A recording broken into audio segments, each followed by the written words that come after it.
बहुत समय पहले की बात है। एक गांव में 3 ठग रहा करते थे, रामू, भोला और घसीटा। वे कोई साधारण ठग नहीं थे, बल्कि वे बहुत ही शातिर ठग थे। उनके गांव में कोई भी ऐसा आदमी नहीं था जिसे उन्होंने ठगा ना हो। सभी गांव वाले उन तीनों से बहुत ही परेशान थे। लगभग गांव के हर आदमी को उन ठगों ने अपने जाल में फंसा रखा था। और तो और आसपास के गांवों के लोगों को भी उन तीनों ने कभी नहीं छोड़ा। अब तो आसपास के गांव और उनके अपने गांव के सभी लोगों को यह पता चल चुका था कि यह तीनों बहुत ही बड़े ठग हैं और अपनी ठग विद्या के नए नए तरीके आजमाकर यह लोगों को ठगते ही रहते हैं। इसलिए उस गांव के लोग और आसपास के गांव के लोग उन सभी से सावधान रहते थे। जैसे ही किसी भी गांव के आदमी को उन तीनों में से कोई एक या वह तीनों सामने से आते हुए दिखाई दे जाते तो गांव के लोग अपना रास्ता बदल लेते। इस तरह से अब उन तीनों को अपनी रोजी रोटी कमाने में बहुत ही परेशानी होने लगी थी। हालत यह हो चुकी थी कि अब उन तीनों के झांसे में कोई भी नहीं आता था। जब वे तीनों बहुत ही परेशान हो चुके तो उन्होंने आपस में यह सलाह बनाई कि आसपास के गांव के लोग अब उनके बारे में जान चुके हैं, इसीलिए अब उनके चक्कर में कोई नहीं फंसता, तो क्यों ना किसी दूसरे नगर में जाकर कोई ठगी का काम किया जाए। वह तीनों इस बात पर सहमत हो गए और फिर वे तीनों किसी दूसरे नगर की तरफ चल दिए। चलते चलते उन तीनों को भूख और प्यास बहुत ही जोर के सताने लगी, लेकिन उनके पास तो एक भी रुपया नहीं था। ऐसी हालत में वह क्या करते, क्या खाते और क्या पीते। चलते चलते अब वे दूसरे नगर में पहुंच चुके थे और वे बहुत ज्यादा थक चुके थे। उन तीनों में से रामू सबसे बड़ा था। इस नाते से बाकी दोनों ठग उसे उस्ताद कहकर बुलाते थे। तब रामू उस्ताद ने अपने दोनों साथियों से कहा, भाइयों, अब कुछ खाया पिया जाए, क्योंकि चलते चलते हम बहुत ही थक चुके हैं और हम सभी को बहुत ही जोर से भूख भी लगी है। भोला ने कहा, पर यार, हमारे पास तो एक फूटी कौड़ी भी नहीं है। रामू ने कहा, चलो भाइयों, इसका भी कुछ जुगाड़ करते हैं। नगर के बाजार में पहुंचकर वह तीनों इधर उधर नजरें दौड़ाने लगे तो उन्हें सामने ही एक हलवाई की दुकान में तरह तरह की मिठाइयां सजी हुई नजर आई। जलेबी, लड्डू, बर्फी, रसगुल्ला, कलाकंद, न जाने क्या क्या। अब तो मिठाइयों को देखकर उनके मुंह में पानी आ गया और उनकी भूख और भी ज्यादा बढ़ चुकी थी। रामू ने भोला और घसीटा से कहा, चलो भाइयों, आज क्यों ना सबसे पहले इस हलवाई की दुकान पर ही अपनी ठग विद्या को आजमाया जाए। रामू की बात सुनकर बाकी दोनों साथी भी बहुत ही खुश हुए और वह चहकते हुए कहने लगे, हाँ उस्ताद जी, आप सही कहते हैं। घसीटा ने कहा, मेरा 20 साल का तजुर्बा है, पहले पेट पूजा, उसके बाद कोई काम दूजा। भोला कहने लगा, मैं तो 1 किलो लड्डू खाऊंगा। उसकी बात सुनकर घसीटा बोला, उस्ताद, मैं तो 1 किलो जलेबी खाऊंगा, गर्मा गर्म बन रही है, इन्हें देखकर ही मेरे मुंह में पानी आ गया है। अब रामू ने एक योजना बनाई और फिर अपने बाकी दोनों साथियों के कान में वह कुछ समझाने लगा। जब उन्होंने सारी योजना समझ ली तो फिर अपनी योजना के अनुसार भोला और घसीटा दुकान के अंदर चले गए और दुकान में जाकर वो बैठ गए। अपनी दुकान में ग्राहकों को आया हुआ देखकर हलवाई और उसकी पत्नी बड़े ही खुश हुए। दरअसल बात यह थी कि दुकानदार लाला राम बहुत ही कंजूस आदमी था। उसने कभी किसी को कुछ नहीं दिया था। उसकी कंजूसी की वजह से ही उसकी दुकान पर ग्राहक धीरे धीरे कम होते जा रहे थे और आज तो सुबह से एक भी ग्राहक उसकी दुकान पर नहीं आया था। सुबह से बैठे बैठे पति पत्नी दोनों सिर्फ मक्खियां ही मार रहे थे। जब उन्होंने देखा कि 2-2 ग्राहक उनकी दुकान पर आए हैं तो लाला राम बहुत ही खुश हुआ और अपनी पत्नी से कहने लगा, रामकली देखो तो, आज तो भगवान ने हम पर बहुत ही मेहरबानी कर दी, एक साथ 2-2 ग्राहक भेज दिए। रामकली बोली, अजी ऐसे खुश होते रहोगे या फिर जाकर पूछोगे भी कि उनको क्या चाहिए। लाला राम ने अपनी मिठाई की तरह अपनी जुबान पर चाशनी लगाते हुए बड़े प्यार से पूछा, भैया कौन सी मिठाई तोल दूं? यह सुनकर ठग भोला लाला राम के पास गया और पूछने लगा, सेठ जी जलेबी किस भाव दे रहे हो? लाला राम ने कहा, 10 रुपए की किलो। वह सस्ता जमाना था तो मिठाइयों के दाम भी कम ही हुआ करते थे। भोले ने कहा, ठीक है सेठ जी, 1 किलो जलेबी तोल दो, जलेबी गर्मा गर्म होनी चाहिए। लाला राम ने अपनी पत्नी को आवाज लगाई। रामकली गर्मा गर्म जलेबी लेकर आई और एक शेर जलेबी तोलकर भोला को पकड़ा दी। भोला ने धीरे से कहा, ओहो, जलेबी के हाथ में जलेबी। रामकली धीरे से मुस्कुराई और चली गई। भोला वहीं पर बैठकर जलेबियां खाने लगा। भोला को जलेबी खाता हुआ देखकर थोड़ी ही देर के बाद घसीटा भी उठकर लाला के पास जा पहुंचा और कहने लगा, सेठ जी देसी घी के लड्डू किस भाव दिए? लाला ने कहा, 10 रुपए के किलो। घसीटा बोला, ठीक है सेठ जी, 1 किलो देसी घी के लड्डू तोल दीजिए। लाला ने लड्डू तोलकर घसीटा को दिए। घसीटा भी वहीं पर बैठकर लड्डू खाने लगा। एक लड्डू खाते ही घसीटा बोला, वाह सेठ जी, लड्डू तो स्वादिष्ट है, मैंने अपने 20 साल के तजुर्बे में ऐसे स्वादिष्ट लड्डू कभी नहीं खाए। 2 ग्राहकों को मिठाइयां खाते हुए देखकर लाला अपनी पत्नी से कहने लगा, देखो रामकली, आज का दिन तो बहुत ही अच्छा शुरू हुआ है। कल तो हमारे पास मिठाई लेने के लिए कोई भी नहीं आ रहा था और आज 1-1 किलो मिठाइयाँ बिक गई हैं। रामकली कहने लगी, अरे अब क्या अपनी दुकान को खुद ही नजर लगाओगे? थोड़ी देर के बाद भोला जलेबी खत्म कर बोला, वाह सेठ जी, जलेबी तो एक ही नंबर स्वादिष्ट है। शायद आपकी पत्नी रामकली ने बनाया होगा। और फिर हाथ झाड़े मूंछों को ताव दिया और दुकान से बाहर जाने लगा कि तभी लाला राम ने उसे आवाज लगाई, अरे भैया जलेबी के पैसे तो देते जाओ। भोला कहने लगा, सेठ जी मैंने तो आते ही तुम्हें 10 रुपए पकड़ा दिए थे, जब आपने भाव बताया था उसी समय। सेठ कहने लगा, नहीं भाई, तुमने मुझे एक भी पैसा नहीं दिया, शायद आपसे भूल हो रही है, जल्दी से मेरे पैसे मुझे दे दो। अब तो दोनों में बहस होने लगी थी। भोला कहने लगा कि उसने 10 रुपए लाला सेठ को दे दिए, जबकि लाला सेठ का कहना था कि मुझे एक भी पैसा नहीं मिला। इसी बीच घसीटा ने जोर से आवाज लगाकर कहा, सेठ जी दोनों के झगड़े में मेरे पैसों को भूल मत जाना।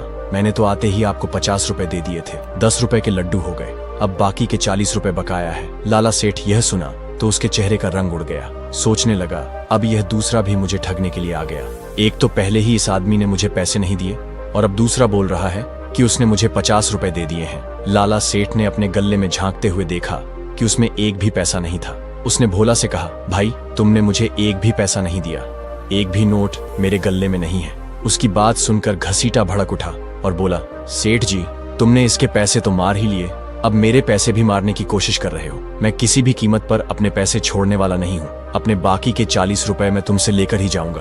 अब तो भोला और घसीटा दोनों ही लाला राम हलवाई से लड़ रहे थे। बाहर खड़ा हुआ उनका साथी रामू उस्ताद काफी देर से यह सब कुछ देख रहा था। वह दुकान के अंदर गया और जाकर बैठ गया। सेठ लाला राम ने रामू को वहीं पर खड़े हुए देखा था और उसे पता था कि यह आदमी शुरू से ही सारा खेल देख रहा है। इसलिए लाला राम ने रामू से कहा, अरे भाई तुम तो मेरी दुकान के बाहर खड़े हुए बहुत देर से ये तमाशा देख रहे हो। तुमने इन दोनों को आते हुए भी देखा और इन्हें मिठाइयाँ खाते हुए भी देखा। तुम बताओ कि क्या इन्होंने मुझे कोई पैसे दिए? रामू बिना संकोच धैर्य से कहने बोला, इन्होंने पैसे कहाँ दिए? मैंने अपनी आंखों से देखा कि इन दोनों ने मिठाइयाँ लगवाई और खाने के लिए बैठ गए। लाला राम भोला और घसीटा से कहने लगा, देखो भाई यह आदमी झूठ तो नहीं बोल रहा, यह भी कहता है कि तुमने मुझे पैसे नहीं दिए। भोला और घसीटा अब पहले से भी ज्यादा भड़कने लगे और बोले, हमें इस आदमी से क्या मतलब है, हम तो बस इतना ही जानते हैं कि हमने तो पैसे दे दिए हैं।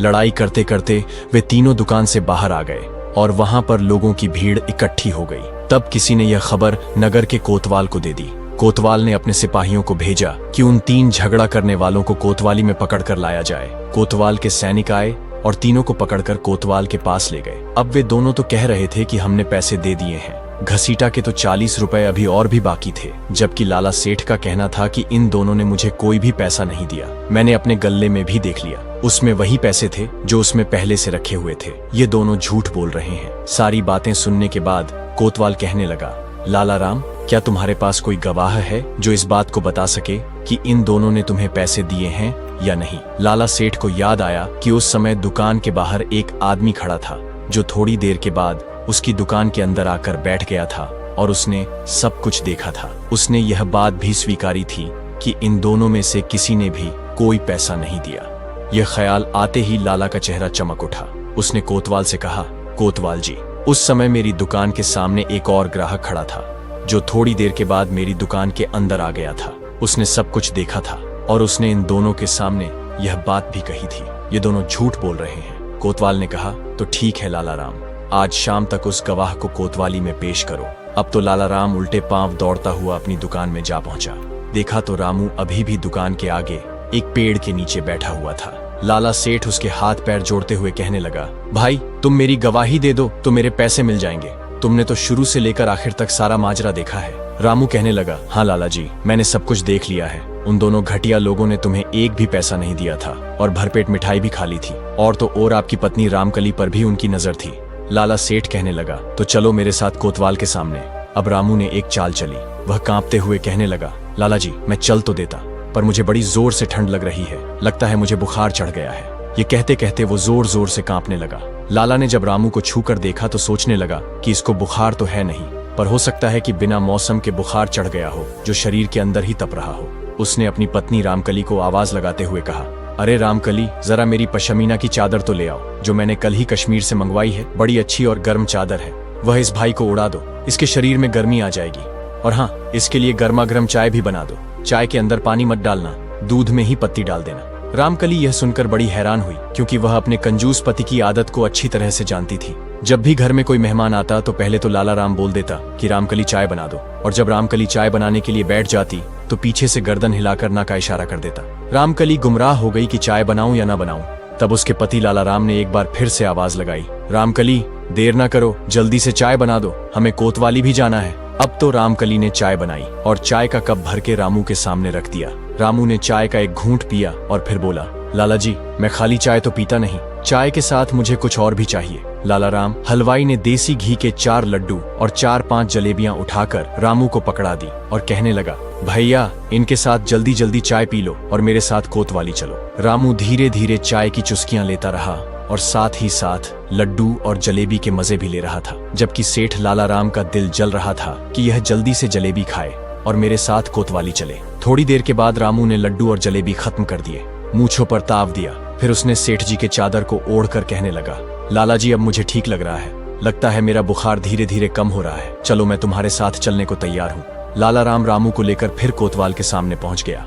लाला राम ने कहा, हुजूर यह वही आदमी है जिसने यह सारा माजरा देखा था। कोतवाल ने रामू से पूछा, क्यों भाई तुमने इनको मुफ्त में मिठाइयाँ खाते हुए देखा है? तो रामू एकदम से अपने तेवर बदलते हुए कहा, नहीं कोतवाल जी, मैंने तो इन दोनों को पैसे देते हुए देखा है। एक ने तो आते ही 10 का नोट दिया था और दूसरे ने 50 का नोट दिया था, और लाला जी ने कहा था कि बाकी के 40 बाद में ले लेना। ये सुनते ही लाला सेठ के चेहरे का रंग उड़ गया।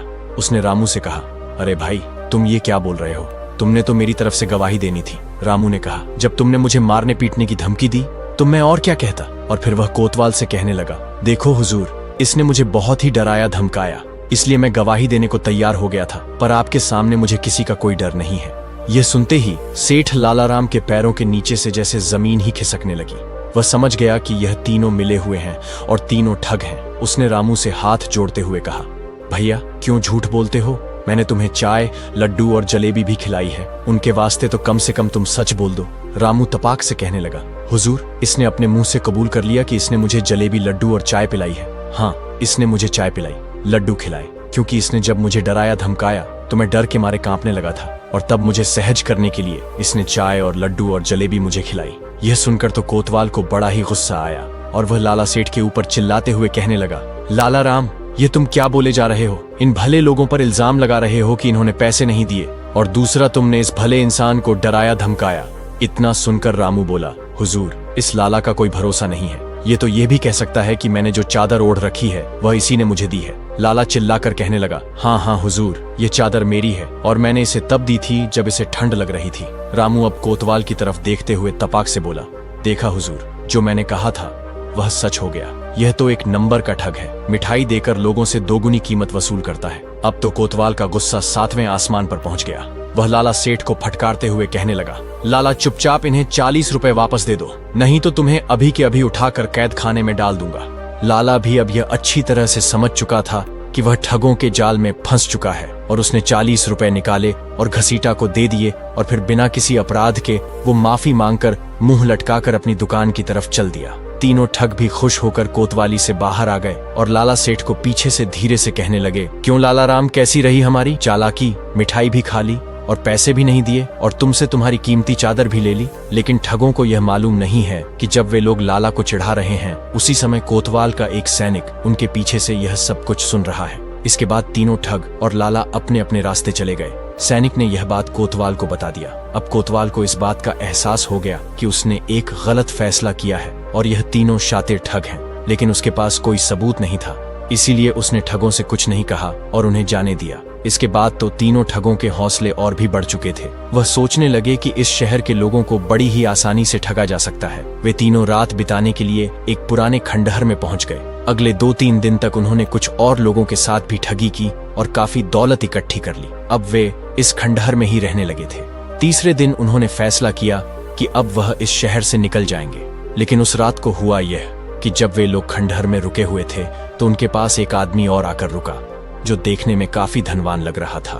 वे तीनों ठग उससे बातचीत करना शुरू करते हैं तो पता लगा कि वह आदमी शहर में आए हुए एक घोड़ों के सौदागर का मुंशी था, जिसे कल सुबह अपने मालिक के काम से एक दूसरे नगर में जाना था।